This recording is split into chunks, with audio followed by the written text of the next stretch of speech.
नमस्कार मित्रांनो, स्वप्नयान career counselling सेंटरमध्ये आपल्या सर्वांचं पुन्हा एकदा मनापासून स्वागत आहे. आय होप की तुम्ही आजच्या डेट पर्यंत तुमचं रजिस्ट्रेशन कंप्लीट केलं असेल.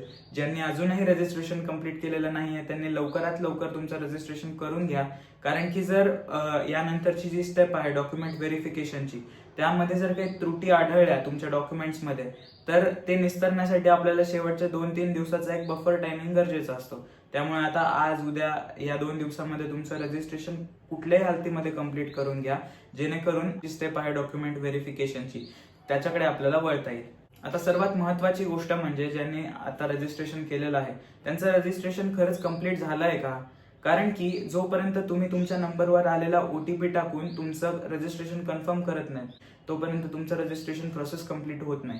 त्यामुळे मेक शुअर की तुम्ही तुमचा फोन नंबरवरती आलेला ओटीपी एंटर करून तुमचं रजिस्ट्रेशन कंप्लीट केलेलं आहे.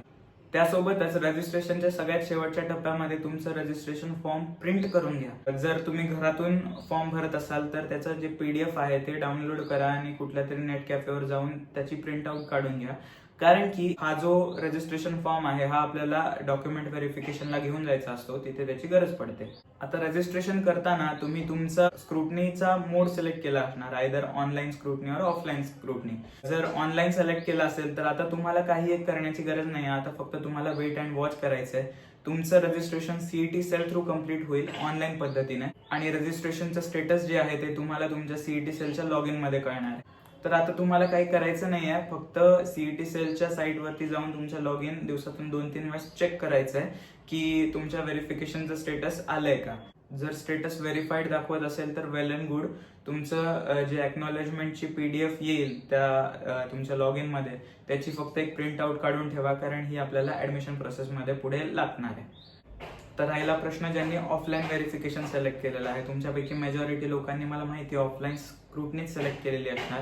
मग आता यांनी काय करायचंय तर तुम्ही रजिस्ट्रेशनच्या वेळेस तुम्हाला त्यांनी विचारलं असेल की तुम्हाला कुठलं स्क्रुटनी सेंटर सिलेक्ट करायचंय आणि कुठल्या टाइम स्लॉट पाहिजे, तर ते तुम्ही सिलेक्ट केलं असणार. मग आता त्या टाइम स्लॉटला जाऊन तुम्हाला त्या स्क्रुटनी सेंटरला व्हिजिट करावं लागेल आणि जाताना फक्त काय काय घेऊन जायचंय हे लक्षात ठेवा.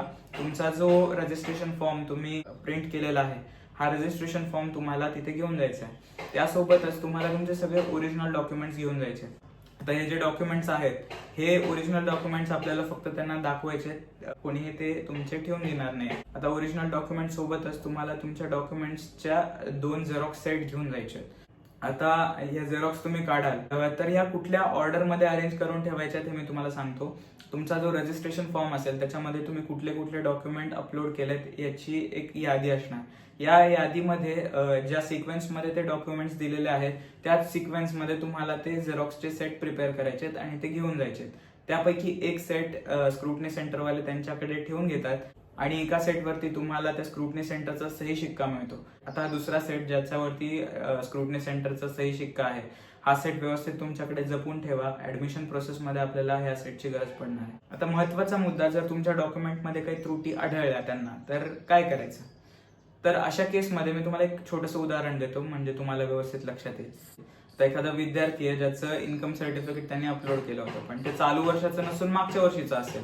मग ते तुम्हाला सांगतील तिथे बसलेले ऑफिशियल्स की हे चालणार नाही बुवा, तुला या वर्षीचं आणावं लागेल. मग अशा केसमध्ये काय करायचं, तर आता आहेत अजून 4-5 दिवस आहेत तुमच्याकडे डॉक्युमेंट व्हेरिफिकेशनला सुद्धा.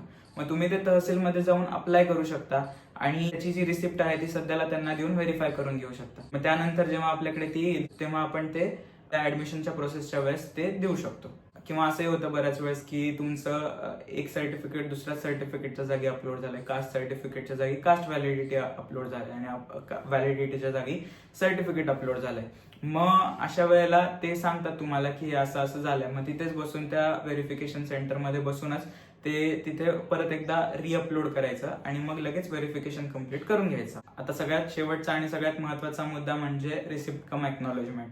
जेव्हा तुमचं व्हेरिफिकेशन 100% कम्प्लीट होईल तेव्हा हे स्क्रुटनी सेंटरवाले तुम्हाला एक रिसिप्ट कम एक्नॉलेजमेंट लेटर देणार आहेत. आता हे जे एक्नॉलेजमेंट लेटर स्क्रुटनी सेंटरवाले तुम्हाला देणार आहेत हे कॉलेज ऍडमिशन पर्यंत आणि त्यानंतर स्कॉलरशिप अप्लाय करेपर्यंत हे महत्वाचं ठरणार आहे.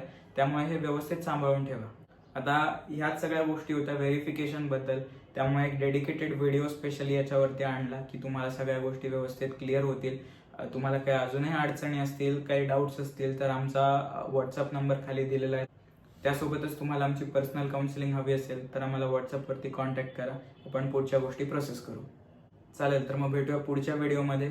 तोपर्यंत सगळ्यांनी अलर्ट राहा. जे काही CET सेलचे नोटिफिकेशन येतील त्याच्याकडे लक्ष असू देत. आम्ही सुद्धा तुम्हाला या सगळ्यांची माहिती देणारच आहोत.